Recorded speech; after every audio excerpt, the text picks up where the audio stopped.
Go ahead, put it on real tight. Hope you brought your best tonight. They say they got the fireworks, yeah, they say they got the show. You're around the shoots, you're the best, so let's go. This is Texas Toast. I'm your host, Miss Helen. Kick back and enjoy as we toast the best from Texas.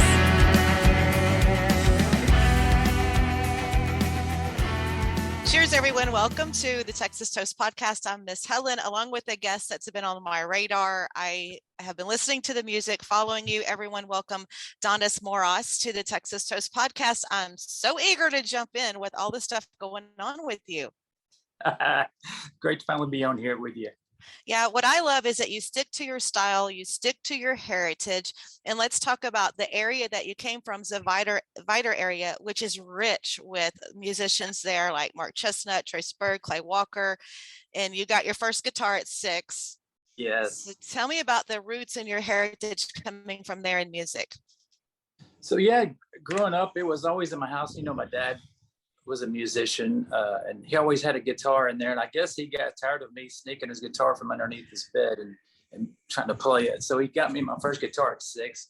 Of course, we've had George Jones is from this area as well, so I mean there's just tons of them. Tons, yes. So yeah, and as a kid, Dad would sneak me into Cutters in Beaumont where Mark and Tracy would be performing, and so I got to really watch and learn a little bit and take some notes. So I'm probably a good combination of the two of them. Yes. When did you first start singing, like in public? It was all because of a girl. Always. Yes. Middle school, I did a talent show. I can't even remember what I sang. I think it was a Paul McCartney song or something.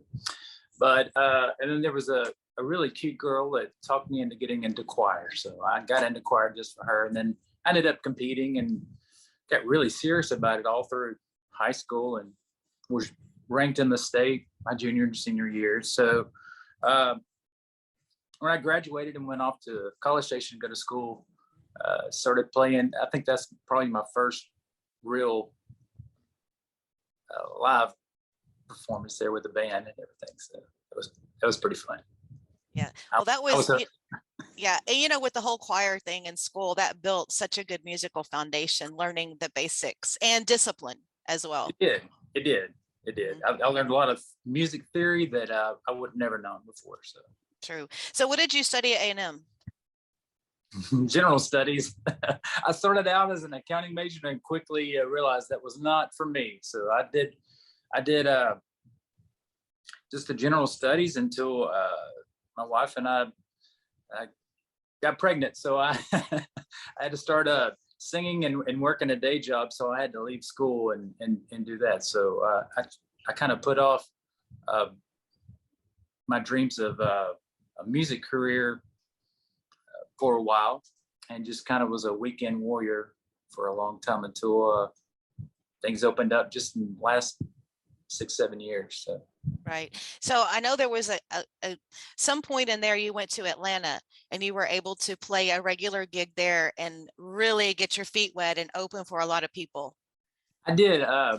There's a Cowboys dance hall over there. It's the same one that's over in Arlington and Dallas and San Antonio. It's the same company. But yeah, we played 5 nights a week for about 5 years, and it was really cool because every Friday night they would bring in a national act and we would open for them. But it was just like Cutters. It was a chance for me to watch them and kind of see what worked for them and what didn't, and what I could incorporate into my shows. So it was pretty cool playing that. So now you're back here in Texas, and you have been for a while, and you're everywhere. Your music is everywhere. I just love it. It's like you released some releases, and we actually highlighted already a couple of your songs here on Texas Toast, but then I started digging into your other music, and we're gonna get to your currents, but I have to tell you, I was in radio, and I remember WD-40 and Duct Tape when it came out. Yes. Yes, that was a fun one. I was so I'm not sure if you're familiar with Trent Willman. Very familiar. All yes. of my early stuff. Cody hooked me up with him. Trent had co-written that song, And Easton Corbin was headed to the studio that week to record it. And Trent called him, and I don't know how he pulled the strings, but he talked him into not doing it and gave it to me. And so it was a big one for me. I think it was my second radio single, but it was pretty big for me. Yeah. So is that something that you ever play in your live shows? I'm just Oh, curious. absolutely. That's okay. Good. I just want to make sure that it's still out there because I love that song. Oh, they would hang me if I didn't do it. Exactly. And then in 2019, you released an album, Long Live the Cowboy. I love the title cut on there. It's just so raw. It's so like in your wheelhouse with how authentic you are with your music.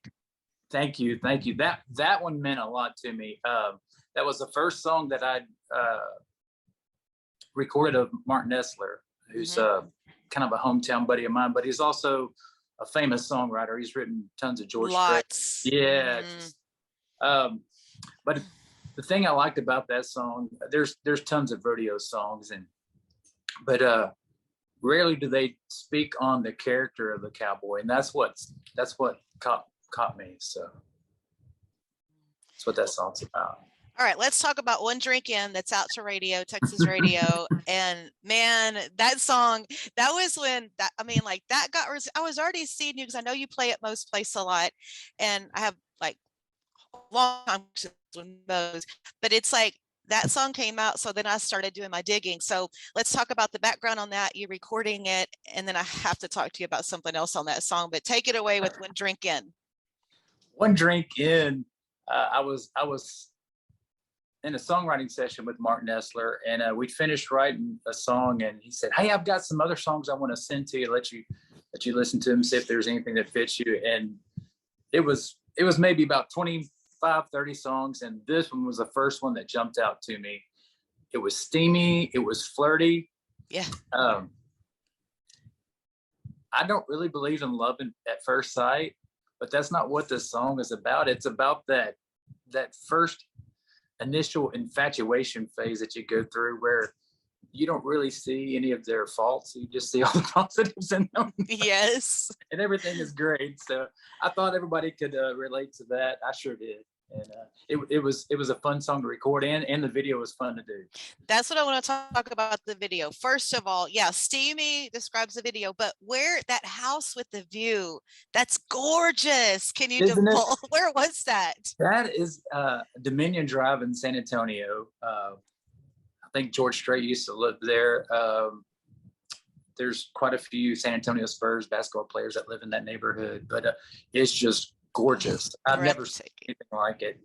Yeah, anytime you walk in through the garage and they have a little dial on the floor where you park your car and you press a button and it turns your car around for you so you don't have to back out. Shut up.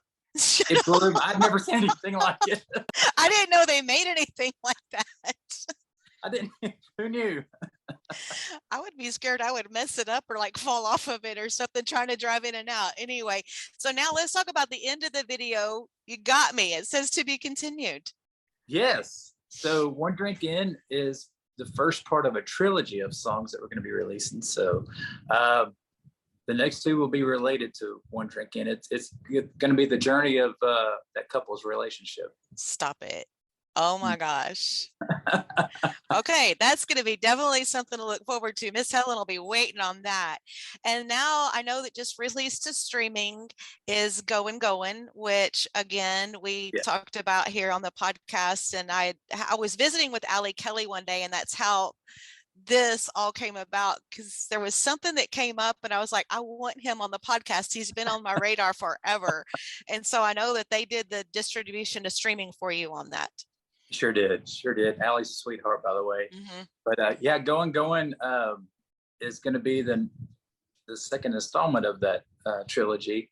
And yeah, it's another one written by Mark Nessler. It's just really, it's one of the many that he sent me, but my gosh, it's a good one. It's a sad song, but at the same time, it's got peppy beat and groove to it. You can't. It does. And Yeah. that's the kind I like. That's what I liked about it, because it wasn't all draggy, and it's Yeah. just going, and it's just, I just like the whole message in it. And like I said, once again, we did talk about that. So you got the trilogy coming up, and also you are a finalist for Emerging Artists with the Texas Country Music Awards coming up in November that we're going to be at, and you're going to be performing. I don't know how they picked me to or nominated me for that, because there's tons of great competition there, but I'm really flattered and I'm looking forward to it. Yeah, well, we're going to be there doing, I'll actually be interviewing you on the red carpet. Perfect.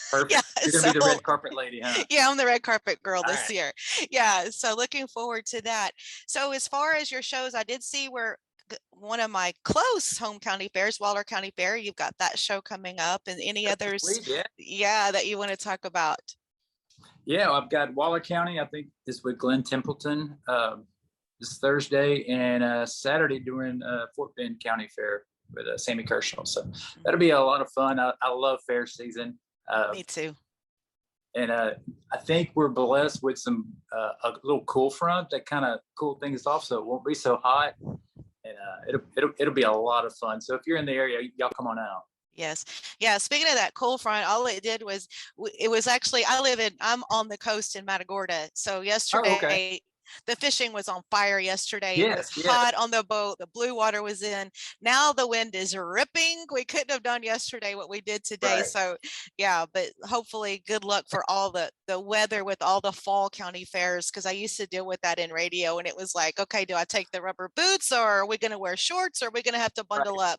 Because you know, never know. in October and April, you just never know about things.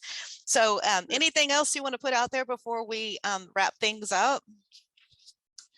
Well, I've got a busy October. I'm going on a huge radio tour. I think we're going up to Nebraska, Wisconsin, South Dakota, and I'm gonna be gone for 2 weeks straight. So that's gonna be odd. And like you mentioned, you never know about what the weather's gonna be like. So I'm not sure how to pack for that. That'll be interesting. But yeah, I'm anxious to get in those other markets and see what we can do.